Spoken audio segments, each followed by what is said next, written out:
How would I explain Huell Howser? Well, how did I get there on the website? PBS, California Gold, Huell Howser. Is there anything else more I can say?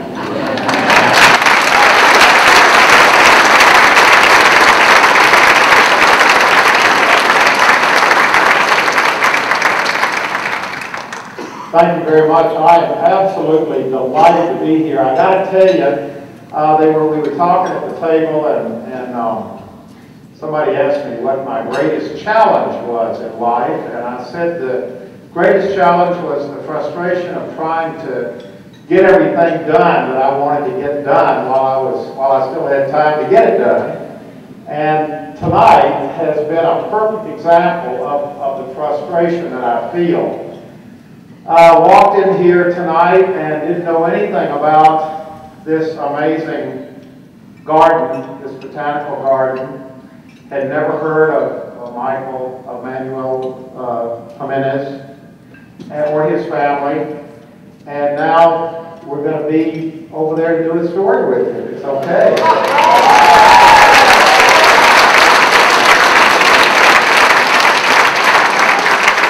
What a wonderful story to share with the people of California. I think it'll be a home run, and we'll talk right after dinner tonight about setting up a schedule to come by there and shoot it.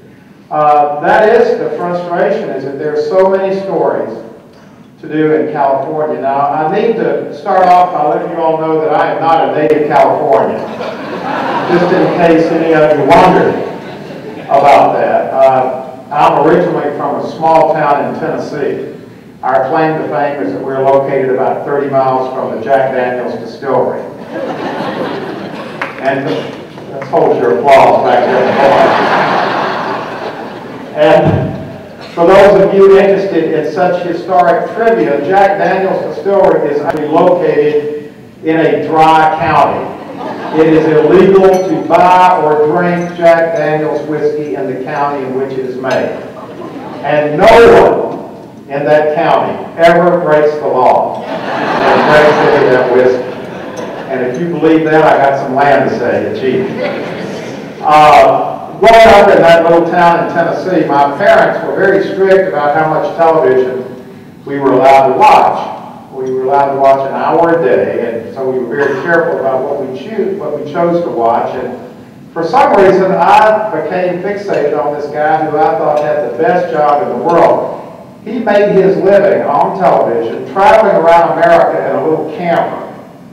And he would stop alongside the road and spend time with people and listen to their stories and report these stories back on the air. His name was Charles Kuralt.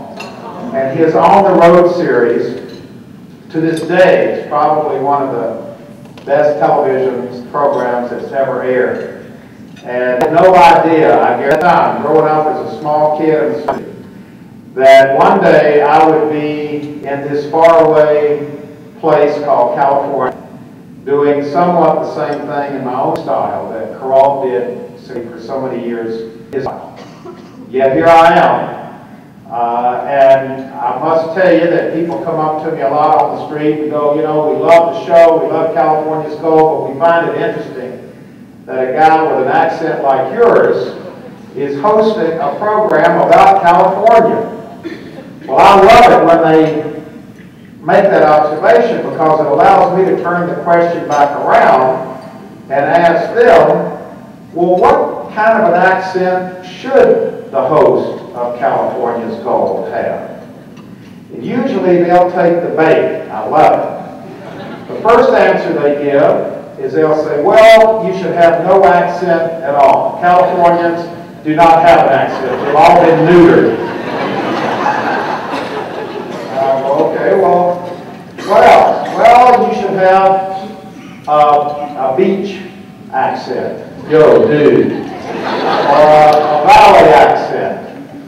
And I just let them keep digging the hole deeper. And then I'll go, well, what about a Vietnamese accent? More Vietnamese live in Orange County than any place outside Vietnam itself. What about a Cambodian accent?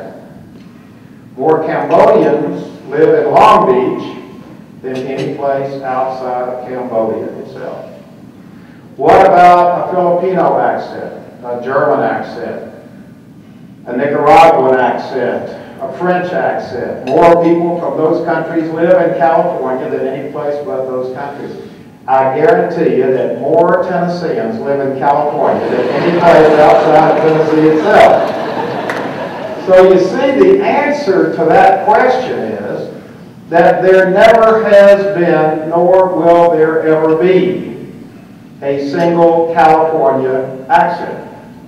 Because from the very earliest days, people have come here from all over this country and from all over this world in search of a better life for themselves and their families.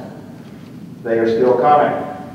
Maybe not in search of those literal gold nuggets that brought so many people here in 1849 and 1850, but in the gold of a better life for themselves. And that's what this conference is all about. And boy, you talk about me being energized by you. I mean, the stories that you have to tell, that you live every day. And that's, of course, my frustration, is that I think on a daily basis in California, the lady at the checkout counter of your local grocery store probably has a more interesting and compelling story to tell than all the actors and models put together on late night television telling their stories. And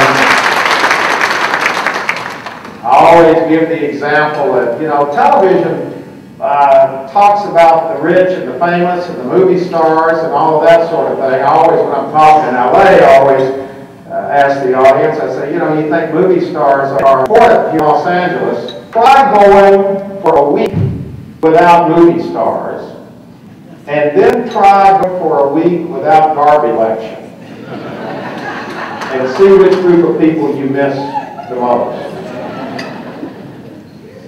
See, we put the emphasis on all the wrong places. We know who the famous chefs are at all the restaurants, but we don't know the name of the dishwashers. And I guarantee you that if your food was brought to your table in the fanciest restaurant in California on dirty dishes, it wouldn't be nearly as popular a restaurant as it is. We're all intertwined together. We're all connected together. And when you go to some shishi restaurant in Beverly Hills and they're standing in line to go in, and somebody like Paris Hilton waltzes in and goes to the front of the line and is given the power table, and everybody in there is on Twitter that Paris Hilton's there, for all we know, the person standing in front of that line that she broke in front of could be a heart surgeon from UCLA who that morning had operated on a small child and saved its life. And no one would know who she was.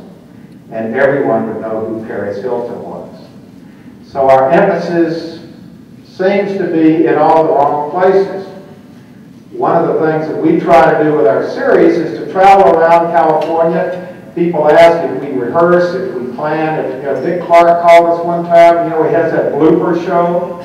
Asked us if we had any bloopers that we could give him. We said, Dick, we're sorry, we use everything we do. We don't have any bloopers.